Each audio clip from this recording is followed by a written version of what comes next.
It is my great privilege to welcome you tonight to our second Smart Talk event in the academic year. It's been a wonderful week here at the college. We've had some fantastic visitors, and I would be remiss if I didn't mention that our women's soccer team beat Johns Hopkins for the first time in 20 years yesterday.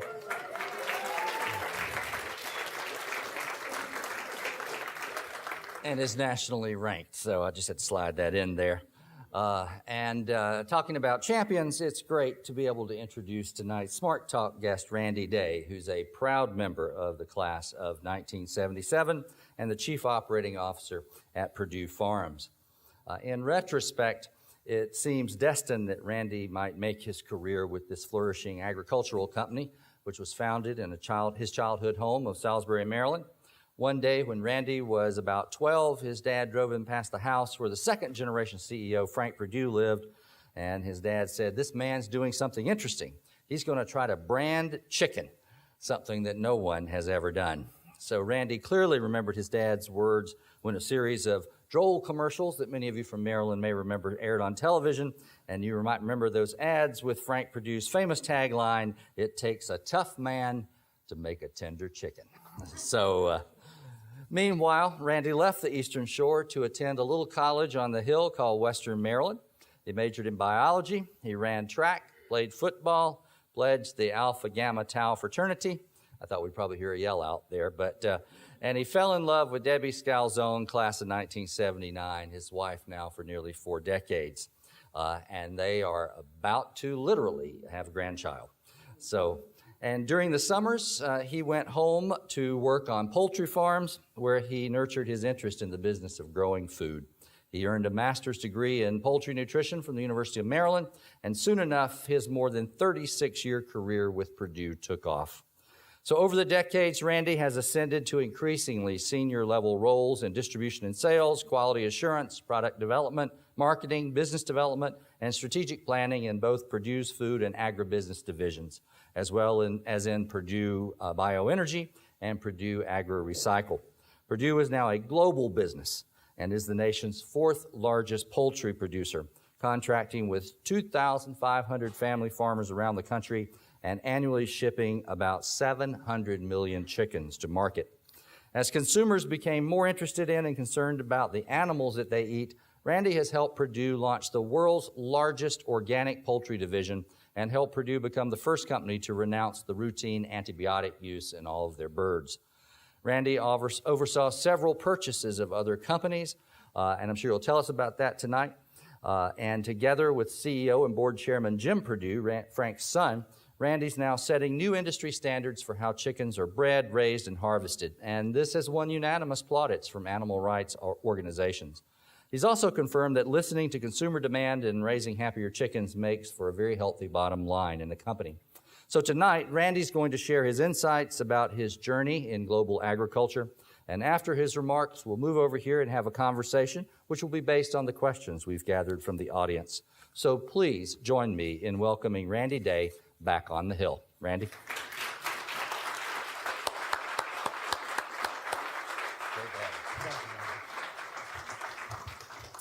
Well, good evening. Good evening. Thank you for having me here. It's wonderful to come back. And Debbie is very, very sorry she can't be here, but as Roger said, our oldest son, his wife is expecting his second child any minute. So she wasn't going to come no matter what. Even though Jim Hyman was going to be here in the front row, she still's not coming. So Debbie and I did meet here.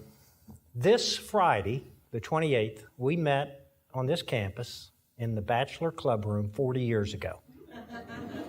And we celebrate that anniversary every year. So let me just tell you a little bit about myself, although it's hard to add to what's been said. I grew up on the Eastern Shore of Maryland. I grew up in Salisbury, and then March of the 11th grade, I moved to Easton. So some people will say, I thought you're from Easton. So I graduated from Easton High School.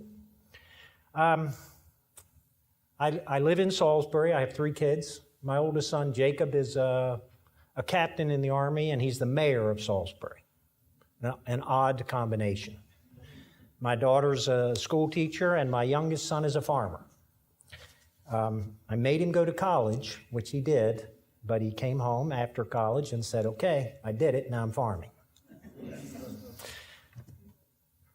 I came here in August of 1973, met Dave Dolch, met Rick Carpenter.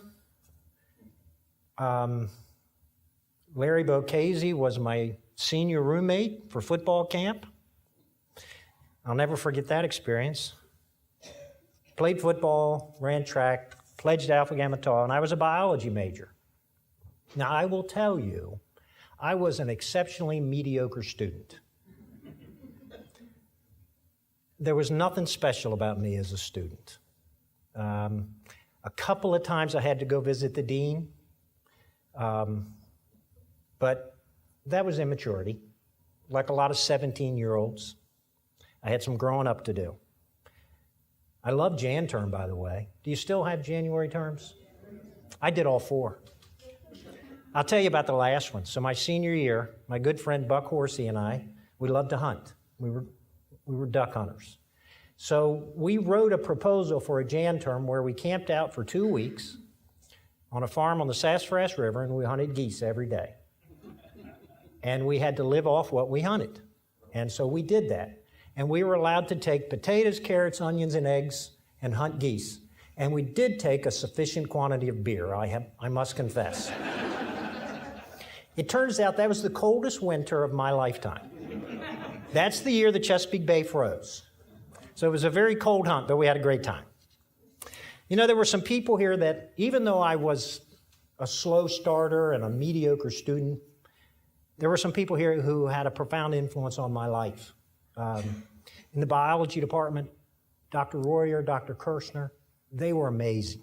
Dr. Royer especially, she had a passion for teaching. I would go to class and I would be initially not paying attention, not really engaged, but I would see this lady up there with waving her arms and just so enthusiastic, and it caught your attention. I can see her today standing there, the way she taught class. Ron Jones, Sam Case, Rick Carpenter, Jim Heineman, these people influenced my life in a very positive way. I loved my liberal arts education. I genuinely did. And I'm going to talk about that a little more in a minute. And then I finished here. I actually did it in 4 years. And I decided I wanted to go to graduate school. By spring semester, my senior year, I was starting to catch on and grow up a little bit. And so I wanted to go to grad school. So I applied to Clemson, Duke, and the University of Maryland. I got accepted at all 3, and I picked Maryland. And you know the very professional reason I picked Maryland? It was because Debbie was still here, and I didn't want to be any further away from her than I had to be. And that's the truth. So at Maryland, I studied poultry nutrition, and I became a poultry nutritionist. And it was interesting. There was kind of a transformation that was occurring spring semester, senior year, and into graduate school, where I really got down to business and became a serious student. And the work ethic that I learned on the farm kicked in, which I had skipped for 3 years.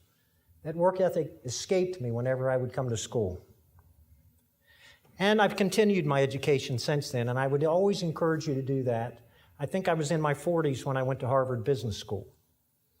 And you're never too old. And that was a fantastic experience, and I would do it again in a heartbeat. So let me tell you a little bit about Purdue.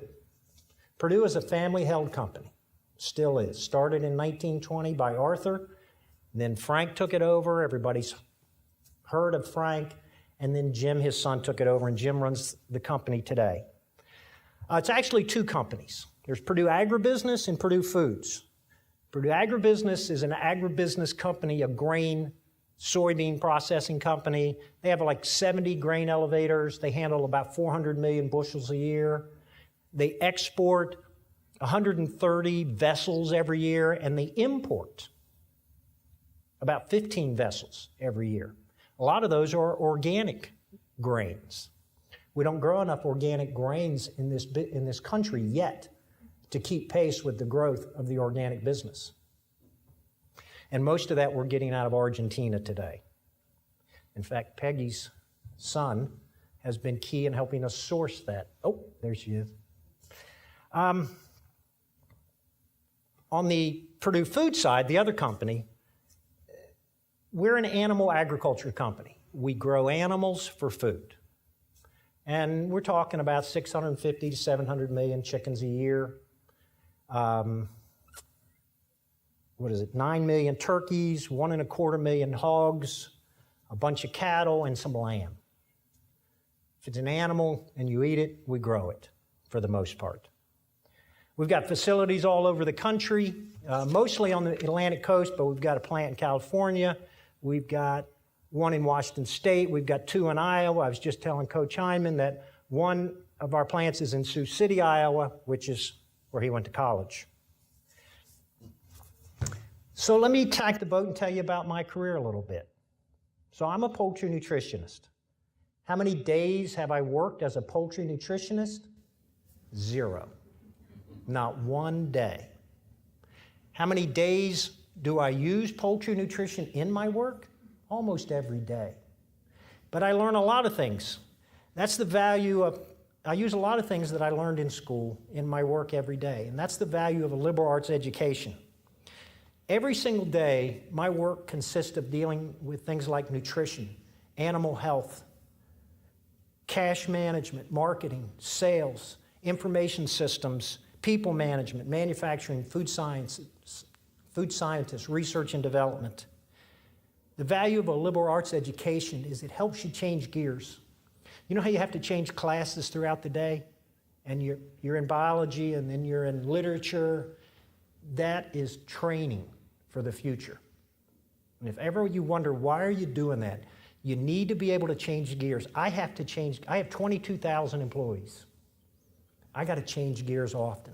I have 19 processing plants, 70 grain elevators, 5 soybean crushing plants. We got a lot of stuff. It's very diverse, geographically and in terms of the businesses we're in. So it's important that I be able to change gears, and it's important you be able to do that as well. When I left graduate school, though, I didn't immediately go to the poultry business. I went to Fort Lauderdale and ran a boatyard. I encourage you to do that as well. Everybody should go to the beach and work for a while. I did that for 1 year. So at Purdue, so I'm down in Fort Lauderdale, and they sent 2 people down, and they said, it's time for you to come home, you need to come home. And on the beach one day, I finally said yes. And I forgot to ask my wife first. And whew, I still hear about that. When I was in graduate school, I met a gentleman who had worked at Purdue who came to work on his PhD. And he's the one that recruited me and convinced me to come to Purdue. And this is going to be a little bit of revisionist history, but it was the beginning of a pattern that I think has helped me personally, but really helped the business be successful. And I'll tell you, this may sound altruistic, but I don't. If my company's not successful, I'm not successful. So I need the business to succeed in order for me to succeed. But they called me up and they convinced me, hey, we need you to come up here. We're growing. We're struggling. It's 1980. Purdue is really starting to take off, but it's a relatively small company. And they said, we're struggling with logistics. Come up here and take logistics. I said, I'm a nutritionist. You'll figure it out. So I took it. And I'm going to quote, I asked Coach Hyman's permission to quote him. I'm not sure if he gave it to me, but I'm going to do it anyway. But he gave us a lot of advice. And one time we were talking about business, and he told me, he said, if you get an opportunity, if somebody comes along and says, we need you to do this, and you have an inkling that it's right, grab it. Don't ask how much it pays. Don't ask how long you're going to do it. Grab it and go. And I can hear him saying that to me today, and I believe it, and that's been my philosophy. So here are my jobs. Logistics coordinator, logistics manager, sales manager, distribution center manager, director of sales ops, director of international, VP of quality, VP of R&D, president of food service, senior vice president, business development, Purdue Agribusiness. That's the only job I ever asked for in my 36 years, and it was a demotion. But I wanted to do that job. So I went to Jim and I said, I want to do that. And that was the best 5 years of my career, the happiest. EVP, president, now chief operating officer. And people ask me, 36 years, almost 37 years at one company, aren't you bored? You know, no. I can't imagine ever doing anything else. First of all, it's agriculture. I love agriculture. I love growing food. I love producing food. The location, I'm from there. I'm from the Eastern Shore of Maryland, and I like it there. I love the Chesapeake Bay. My family, my children, all three decided to come back. That made it special. The company has grown. You know, we're a family-owned business. We're private. We don't throw numbers around too much, but there's many billions in revenue. So it's bigger than a bread box. And most importantly is our company values and our visions. And I'm comfortable with our values. Our values are quality, integrity, teamwork, and stewardship. And I believe in those values, and it's what Frank stood for, it's what Jim stands for. It makes me comfortable. So I'd like to tack the boat and talk to you about agriculture. So let me take a survey. How many of you eat every day? Come on. Oh, come on. All right. Okay. So we all have that much in common. Now, how many of you produce 100% of the food you eat? Okay. 90%. 90%.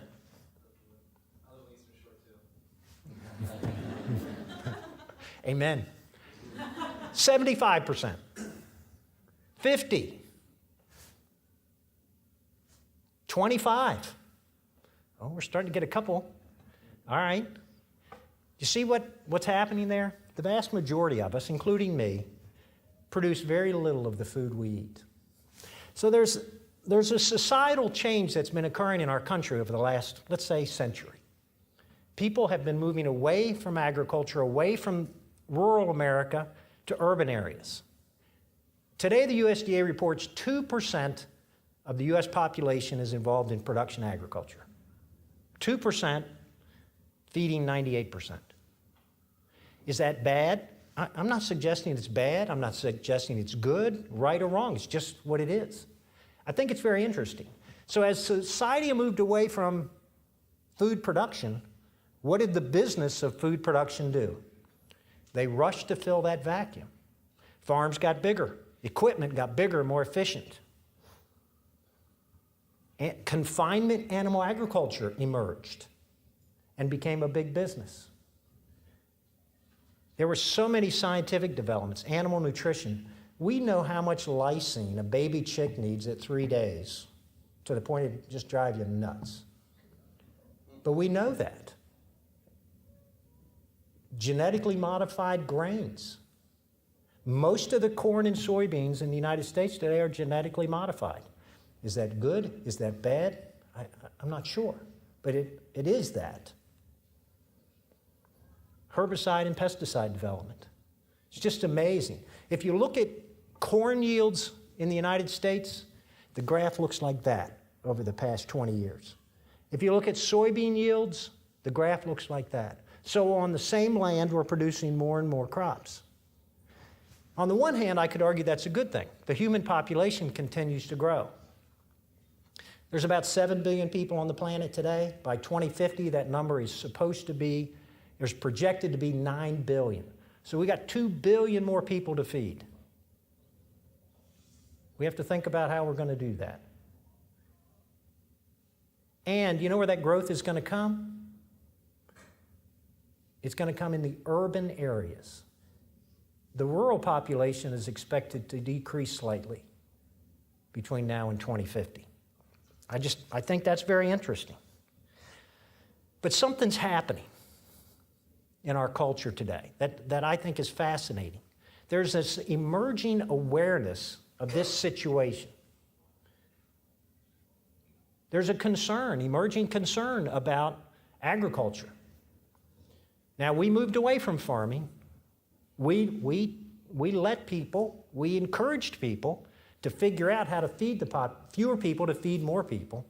But there's this emerging concern about the way things are, and there's a growing polarization of opinions. There's an evolving focus in the food business, whereas people used to think, does it taste good? Does it look good? Is the quality right? And more, I get asked questions, well, where did it come from? How did you produce it? How did you raise that animal? I get asked that question so much now. And these concerns manifest themselves in a variety of ways. You know, there are people that are worried. And by the way, let me make sure I make something clear. I'm not taking a position on any of these. I want you to think about these things. These are things we all need to think about. Is monocrop agriculture. So when you drive over to the Eastern Shore and you're going to Ocean City or Bethany or Rehoboth or whichever one you go to, you're going to see corn, soybeans, wheat, maybe in the spring. When I was a kid, the Eastern Shore, that was a long time ago, my friend, the Eastern Shore was full of peaches and apples and strawberry plants and vegetables, cantaloupes and cucumbers and cabbage. That's diminished over time. That's moved to California. That's moved to Mexico. It's moved to Florida. It's moved to other places. Is that good or bad? Well, the arguments can stack up on either side of that equation. People are concerned about the environment. You know, I grow animals all around the Chesapeake Bay. That puts a big target right on my back, as you can well imagine. But you know, I'll tell you personally, I'm very passionate about the Chesapeake Bay. I have hunted and fished on that bay most of my life. And I live on a river that flows into that bay right now. And I want it to be there for my children and my grandchildren. And it's not like the Chesapeake Bay when I was a kid. There's an island in the bay called South Marsh that I hunted on quite a bit. And back in the 80s, we could harvest oysters. We'd go over there to hunt, and we could harvest oysters in the shallow areas on that island. You go over there today, they're not there. It's mud. So there's definitely an issue. I would never suggest for a moment. The question is, what's the cause and how do we solve it? We do a couple of interesting things. Here's my shameless plug. We do a couple of interesting things at Purdue. We built a business in 2001 called Purdue Agri-Recycle. We buy poultry litter from farmers. You have to buy it. People think there's all this excess. My youngest son is a farmer. Every April he calls me. He says, Dad, I can't get litter. You know people, call somebody, I need some litter. And we buy the litter. We process it, make an organic fertilizer. And we sell it to people like Espoma, Hollytone. Anybody ever use Hollytone? That's us. And Scott's. We sell it to organic crop producers. Most of the organic sugar cane in the U.S. is fertilized with our organic fertilizer. What we're really doing is getting nutrients out of the Chesapeake Bay watershed. We're picking nutrients up and we ship them out of here. They're essential for growth. The macronutrients, biology majors, nitrogen, phosphorus, potassium, you got to have it. That's what we're talking about. There's a need for it. We don't produce phosphorus, but we have a distribution problem. So we have to redistribute it. So we're getting ready to crank up another business called AgriSoil. And that's going to be an industrial compost operation, and it opens the first week of November. And we're going to take waste streams associated with our business, and we're going to compost them in an industrial in-vessel compost operation. And I traveled around and looked at composters, and I made a couple of trips to Nantucket Island to look at theirs, and there were a couple reasons for that. One, that's where Debbie and I honeymooned. And two, it's a fascinating deal. If ever you go to Nantucket, go to the landfill, very romantic, But they've got a 185-foot, 15-foot diameter cylinder composter. So you might have one in your backyard like the size of a 50-gallon drum. This one's 185 feet long, and it's just really fascinating if you're interested in that. Okay, so I went off on a tangent. I'll come back. People are concerned about antibiotic usage. People are very concerned about it. And our customers began to say, can you give us something without antibiotics? You know who really came to us and said, can you help us? Was Chick-fil-A. Chick-fil-A came and said, we want to go no antibiotics. And we said, and this was in October. And they said, when can you be ready? Well, what they didn't know is we've been working on this for about 10, 12 years. So we said, well, how about January? And they're like, wow, well, wait, everybody else is telling us they need 2 years. And we said, well, we'll start in January. So we did, and it's been great. And they have really driven that trend because now Subway wants it, Wendy's wants it, even Burger King. I'm not picking on Burger King, but even they are saying we want no antibiotics ever. It's just really fascinating. People are worried about genetically modified organisms.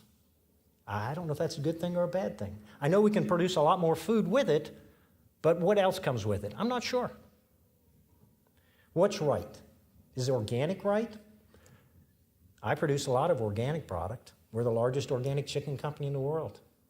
Whenever I say that in a company speech, I always point to somebody and they'll say galaxy or universe just to make it funny, but it's a big business for us. And we follow it. Now, there's nothing as definitive as organic. The USDA National Organic Program has a book that you have to follow on organic standards. But the real difference is the feed. That's the big differential. But I'll tell you something interesting about organic that we learned that we didn't expect. We noticed the organic chickens were twice as active as the conventional. They had about the same amount of space, a little bit more. They did have outdoor access. We had some enrichments in there, perches and boxes and bales of straw. But they were running around, and we actually had grad students researching this, and they are twice as active as the non-conventional. Now, they have a lot of sunlight too. So those are some of the key differences. What drives that behavior? I don't know yet. We'll work to figure it out. I think sunlight's going to end up being a big part of it, but it's just fascinating. And by that higher level of activity, you may think, well, they don't convert feed as well. It's the best feed conversion in the company. So of our 13 plus million chickens a week, the million organic have the best feed conversion, the best livability. They're twice as active. They have fewer leg problems. It's absolutely fascinating. And I'm not sure I know the answer yet. And we'll talk about animal care while I'm on that subject.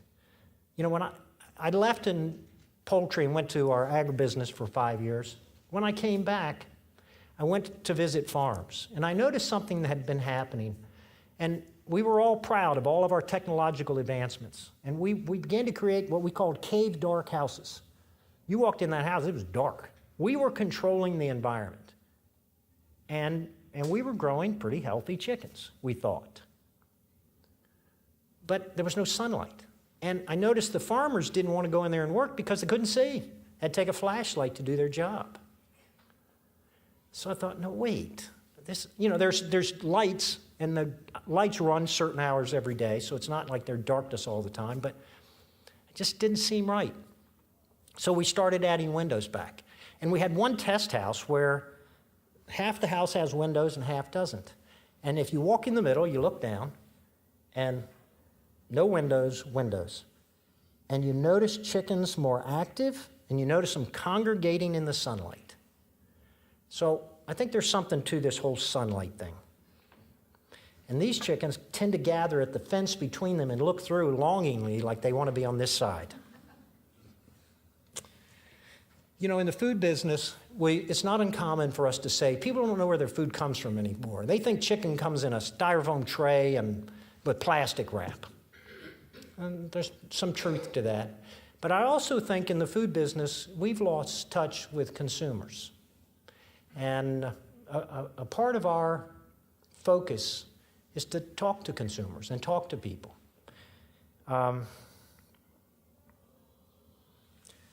So as you think about the things I just said, for the students, let me give you some advice.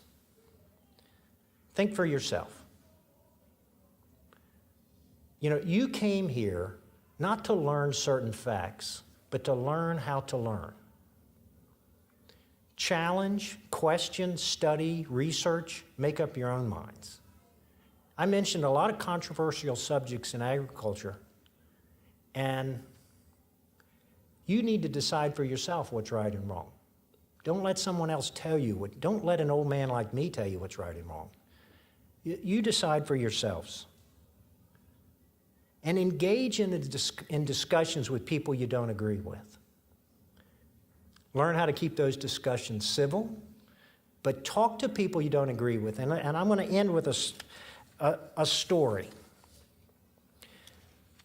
Last year, there was an undercover video about animal abuse on one of our farms.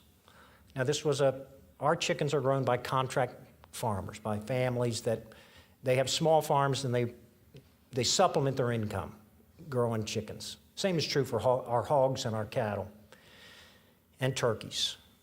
But it was an undercover video, and it was not very pleasant.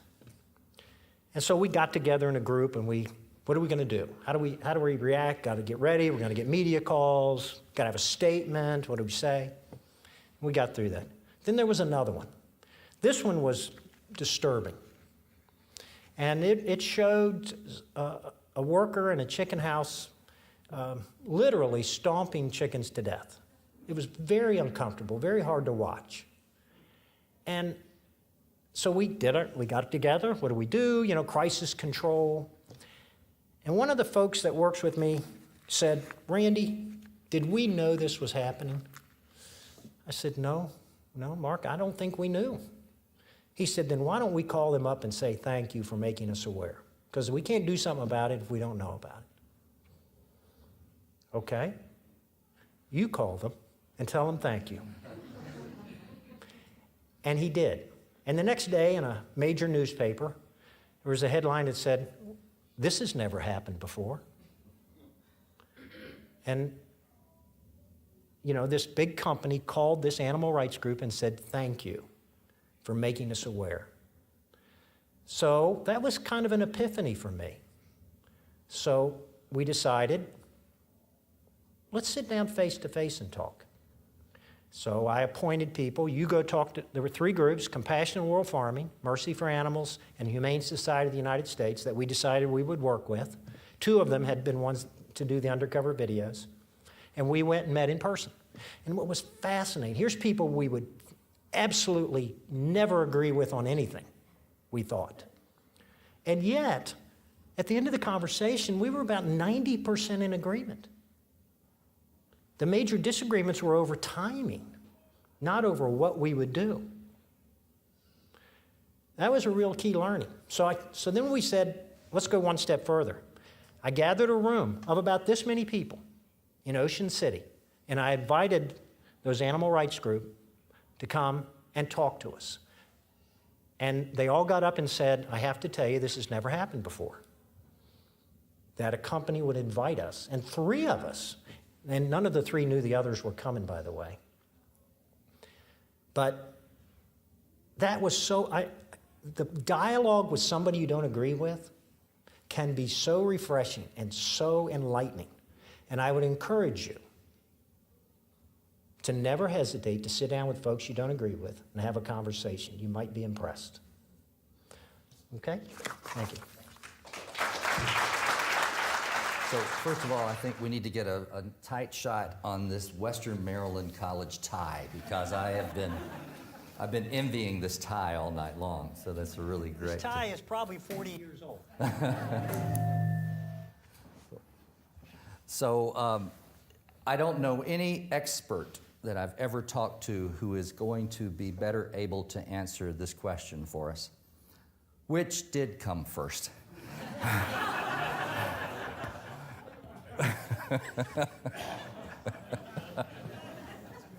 We don't know. How about for Frank Perdue, which came first? Did he start in the chicken poultry business, chicken egg business? How did this actually start?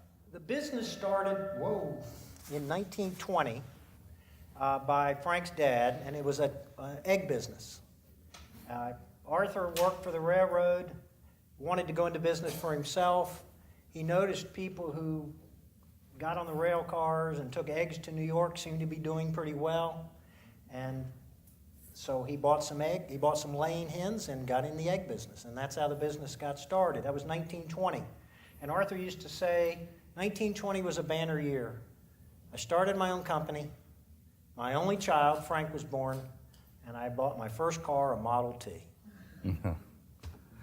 So you talked about Dr. Royer and her passion and how it impacted you. So where do your passions come from? What would you identify as your biggest passion in life now? Oh, well, start with the grandchildren. Mm-hmm. That's got to be number one. And my family. But, you know, I've spent my entire adult life at Purdue. And in agriculture, my entire life almost. I started working on a farm when I was 12. So, and that's not a sob story. I wanted to work. So I'm just passionate about agriculture and about farming. And I love farmers, and I love seeing things grow. And not particularly good at the vegetable garden myself, but I do it. But you've talked about this growth in the past decade or so of people really having a new interest in where their food comes from. We have students here involved in the real food movement. It's very important to them. Where do you think all this is coming from? Why now? Why wasn't this going on 25, 30 years ago? Well, you know, I think it's interesting. It's always been there. It's a matter of degree. It's certainly becoming bigger. I think this current the millennial generation is just, it become very inquisitive about where did the food come from? How did you produce it? How did you treat that animal? What did you fertilize with? You know, they're asking very interesting, I think very good questions. Now, there's also, this can be very polarizing. People can declare you're right or you're wrong. And I would caution us about that because remember, there will be 9 billion people on this planet. We're going to have to feed them. We have to think about how we're going to do that. And the growth in the population is going to be in the cities. It's not going to be in the countryside. And you know, I read a story, and a study that Johns Hopkins University did, and I know they were just defeated here yesterday. But they talked about if they took every bit of available land in Manhattan and converted it to space to grow food, plants, they could feed 100,000 people. What do you got, 8 million in Manhattan? So this is not an insignificant, unimportant problem. And you can say, well, Randy, you're a mercenary. You're a business person. You're just trying to make money. Well, yeah, I'm a business person. That's correct. That's true. But I'm a realist, too. And so we have to think about how are we going to feed this population, and how are we going to provide them good, quality, wholesome, healthy food that we all believe is good for us. It's an interesting question. You mentioned Chick-fil-A pushed you to really do much more on the antibiotic side, but what about the organic side? Where did that start evolving? We bought a company in 2011 called Coleman Natural Foods, and they brought a small organic chicken business with them, and they also brought with it a no antibiotics ever hog business. And that was the catalyst. That really intrigued. And you know, we had a plant on the Delmarva Peninsula in Milford, Delaware, that really had never done particularly well. And I just saw an opportunity to make an entire industrial complex organic. So we grow the chickens in southern Pennsylvania and northern Delmarva.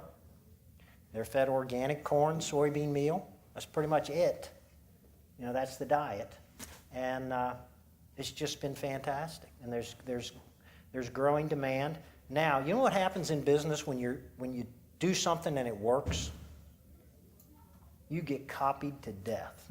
So we got people coming after us like crazy. So there's competition coming. You know what's good for the consuming public about that? The price of organic is going to go down. And most of the grain that you're feeding, the organics, is coming from Argentina, right? A lot of it's coming from Argentina, a little bit from the Black Sea region, and the rest is coming from the United States. So this leads to, I think, a very interesting question, and that is this tension between organic and local. And can you talk a little bit about that tension? Well, organic is definitely a trend.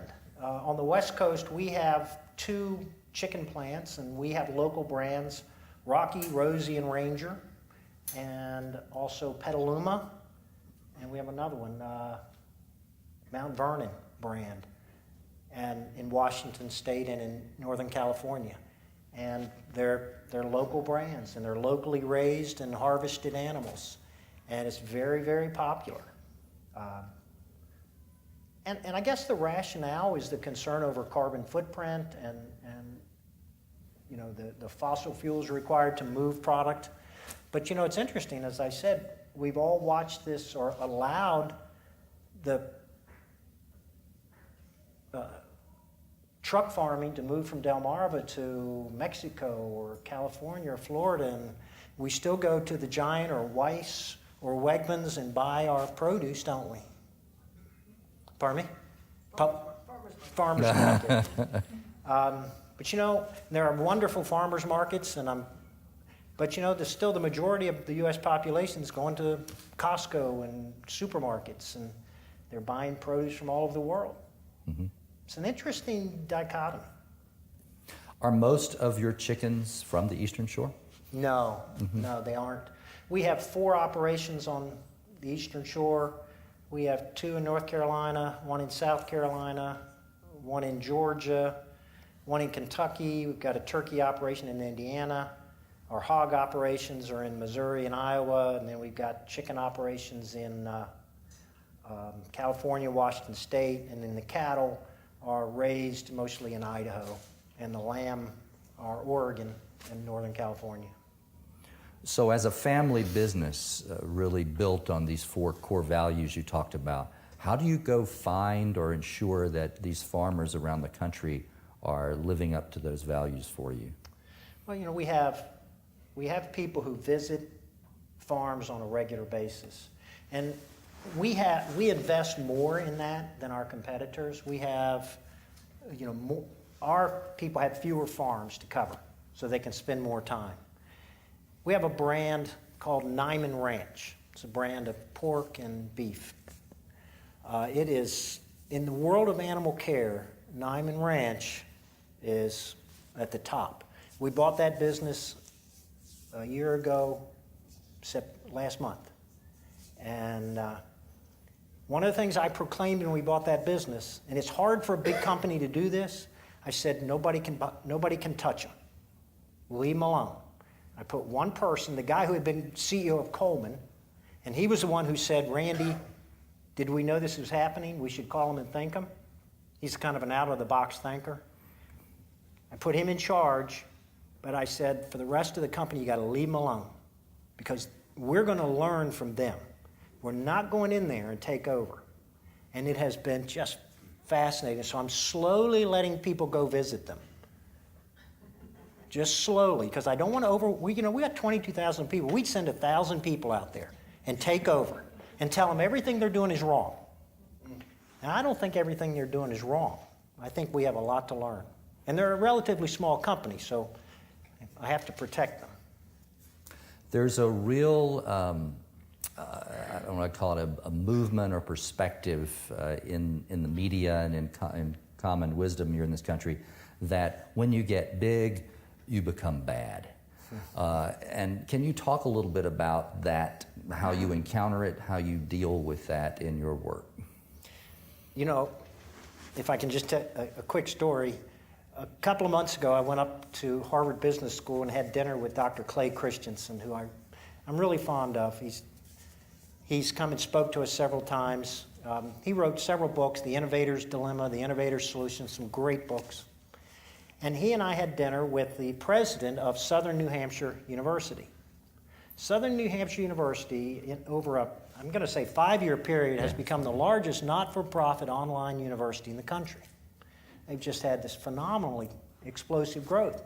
And I asked him, and he happens to be a friend of Dr. Casey, I said, what's your biggest issue today? He said, Randy, my biggest problem is 5 years ago everybody loved me. Now they hate me because they say I'm big.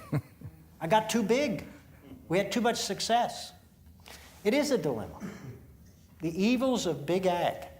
So one of the reasons I wanted to protect Niman Ranch is I was certain, and I'll tell you why, an example, that we would ruin that brand. Even if they continue their live production protocols just like they were, the aura of the big company taking over a small company would kill it.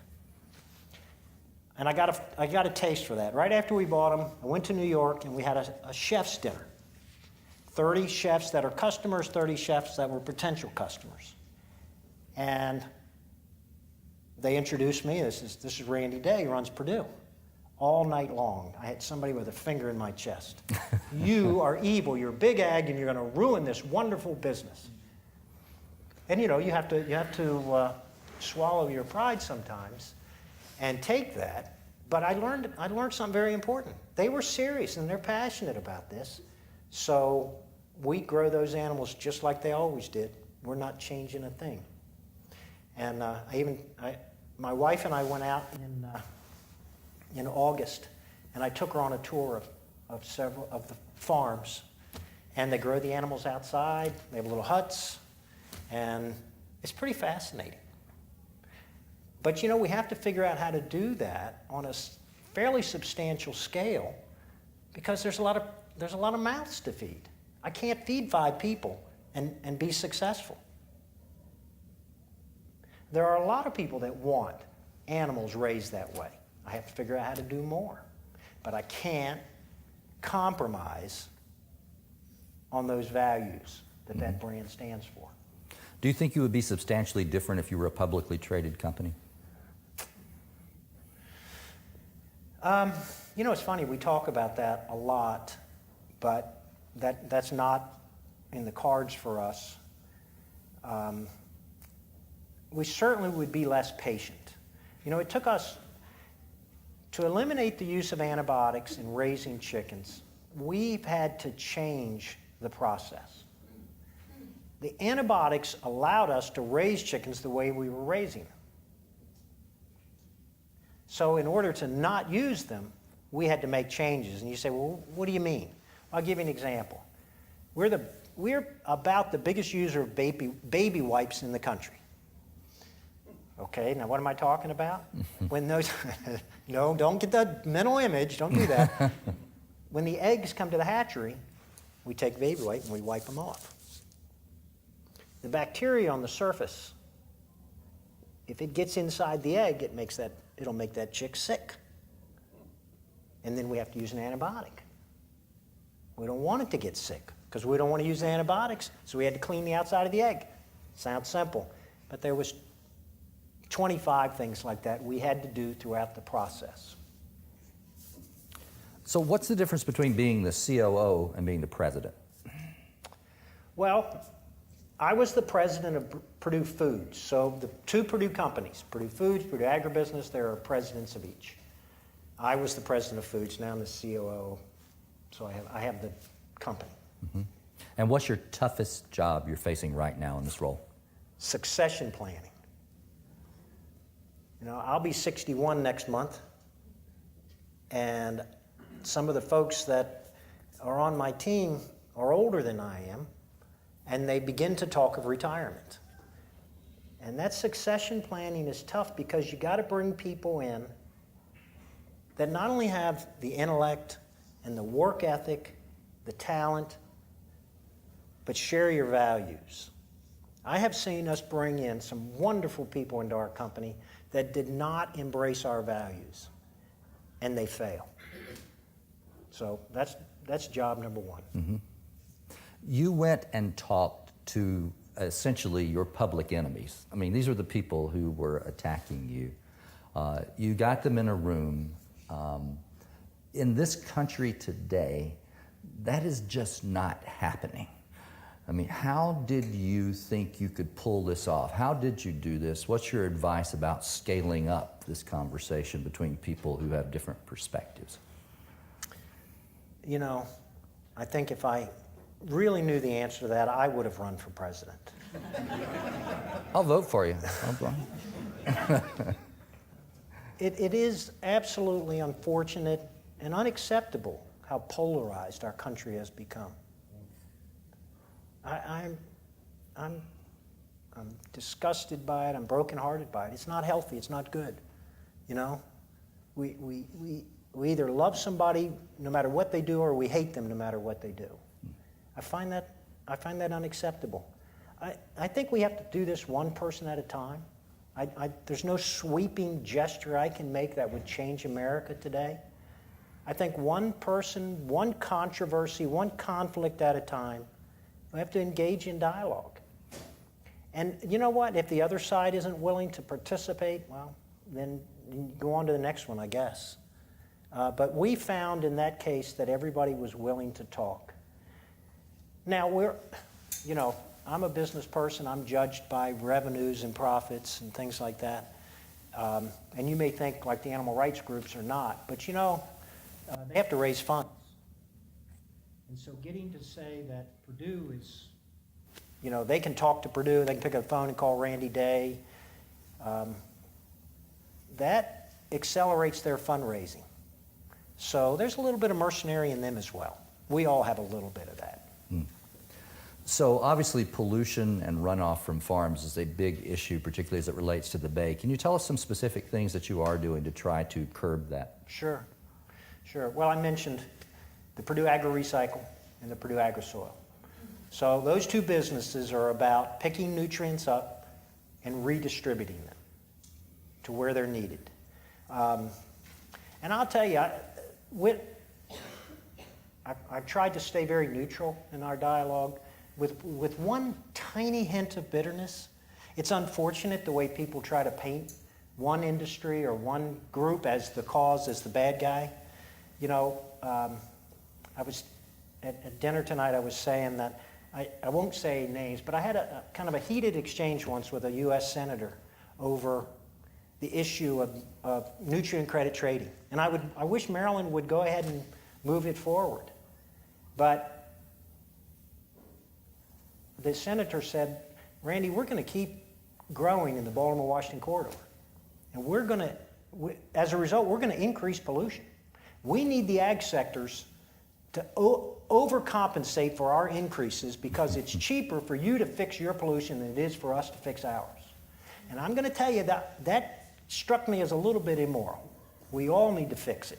Mm-hmm. Everybody. I want the Bay. I want my kids to go over to South Marsh Island and hunt ducks and be able to harvest oysters the way I did in my 20s. It wasn't that long ago. Well, I guess it was a long time ago, wasn't it? So if you're here today and you're thinking this is an area that I might be interested in working for, Purdue would be a company working for, what kind of jobs are out there? What kind of preparation do people need for those jobs? Well, we need a wide variety. Accountants, marketing, sales, operations, live production, logistics, treasury. What don't we need? Research and development, food scientists, nutritionists, veterinarians, engineering. We have a tremendous variety of engineers. There's a wide need. And I'll tell you what the great thing is, if you want to live in the Mid-Atlantic area, there are great jobs. I got a pretty good job, and I live in Salisbury, Maryland. By the way, I told you my son is the mayor of Salisbury, Maryland. Did I get that plug in? Do you have internships Yes, we have internships in all areas? in a variety of areas. Yes, we do. So talk a little bit about your experience here on the Hill. You began your story tonight with that. How specifically did your biology degree prepare you for the world you're in now?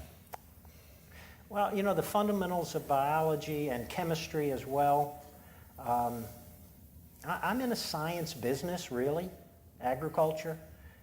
You know, we're converting vegetable protein to animal protein. That's the fundamentals of what we do. Well, there's a bit of science involved there. And just understanding the basics of biochemistry and organic chemistry and biology and botany is very, very useful. I'm not a botanist, I'm not a biologist, I'm not a chemist, but I know enough to be dangerous in every category. So when you walked on this campus as a first-year student, what did you think you were going to be doing with your life when you graduated? Well, probably like many freshman student, I signed up to be pre-med. You know, my father was a minister. He was a Pentecostal minister on the Eastern Shore. And just almost every uncle I had was a minister, and I have many cousins today that were ministers, and that calling evaded me. But my father used to say, son, I don't really care what you do in life. I really want you to be a doctor. But what I really want you to do is be happy. And I strove to find something that made me happy and fulfilled. Mm-hmm. And because now that I'm 61 years old and I look back, being happy, enjoying what you do. You know, there's a saying that, if you do something you enjoy, you'll never work a day in your life. That is so true. Find something you enjoy. Find something you can be passionate about, and it's wonderful. I love it. So what were a couple of the key turning points when you were in college that edged you into the direction that you went? Well, there was the time Ray Mowbray said if I didn't straighten up, I'd have to go home. There was that. Let's see. There was the time I met Debbie. Mm-hmm. Actually, I think it was an evolutionary process. You know, it was growing up. You know, college is a time to grow up and mature. Mm-hmm. And I remember there's a couple of guys that Dave and I played football with. Jay Rodstein and Russ Sepko. They were chemistry majors, and they were so serious. And every night they were in the library studying, and I was looking for the next party. And I would see them studying. I'm thinking, why do they do that? And of course, now you look back and you think, boy, they were a lot smarter than I was. And they were. But I eventually got to that point. It took some growing up. So don't give up on yourself, I guess, would be the takeaway. What's the class you remember the most? You know, it was a senior year biology class. It was the only class I got an A in 4 years. Okay, one class. And I can't, the instructor's name escapes me, and I'm sorry. But it was fascinating. There was no textbook. We used reprints. And we would study how do fish swim? How do birds fly? How do bats echolocate? It was absolutely, I couldn't wait to go. I used to hate, and I had a 750 chemistry class. Oh, I dreaded it. I could not wait to get to that class. It was fantastic.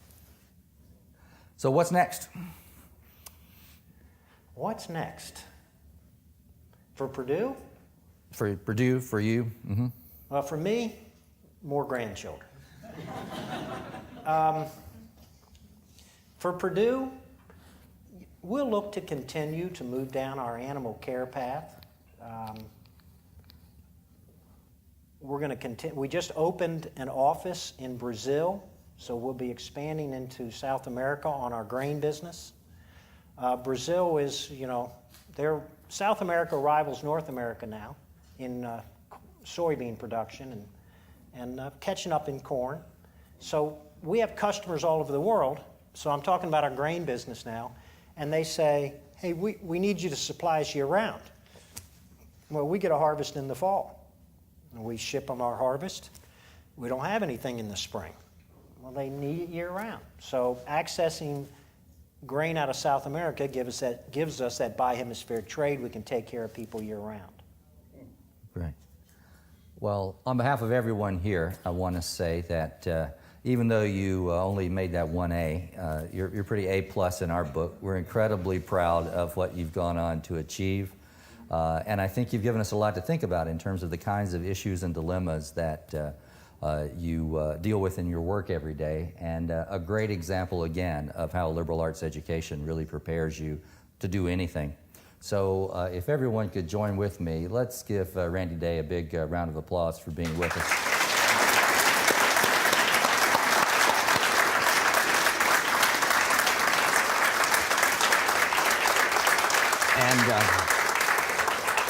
And we know you've got a Western Maryland degree out there, but I think you need a McDaniel one to go along with it. So we have another one in here for you to hang with it. So. I appreciate it. May I say something? Yeah. You know, it's been a joy to come back. And you've been very attentive. I appreciate it. I appreciate some old friends showing up. And, this is a wonderful place. I have zero regrets that I chose to come here back in 1973. I absolutely love the experience, and thank you for your attention tonight. Well, thanks. I'm sure Randy will hang around if you've got some questions for him, so thank you for being here.